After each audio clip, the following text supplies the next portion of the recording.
আউযু বিল্লাহি মিনাশ শাইতানির রাজিম বিসমিল্লাহির রহমানির রহিম। কুরআনের গুপ্তধন সূরা তাকবীর মাক্কি যুগের শুরুতে নাজিল হয়। সূরা নম্বর 81, আয়াত সংখ্যা 42।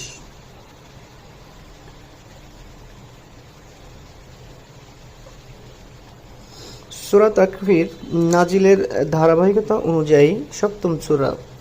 এর আগের সূরা লাহাব, পরের সূরা আলা। কুরআন মাজিদের বিন্যাস অনুযায়ী এটি 81 নম্বর সূরা। সূরা তাকবীরের অর্থ, তাকবীর মানে কোনো কিছু মুড়িয়ে দেয়া। সেদিন সূর্যকে অন্ধকারে মুড়িয়ে দেওয়া হবে। সূরার 1 নম্বর আয়াতে তাকবীর নাম থেকেই নামকরণ করা হয়েছে। সূরা তাকবীরের মেজর থিম তিনটি। 1. কিয়ামতের দৃশ্য,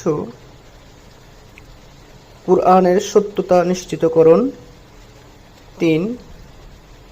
কুরআনকে যথাযথভাবে পৌঁছে দেওয়ার ক্ষেত্রে রাসূল সাল্লাল্লাহু আলাইহি ওয়াসাল্লামের ভূমিকা।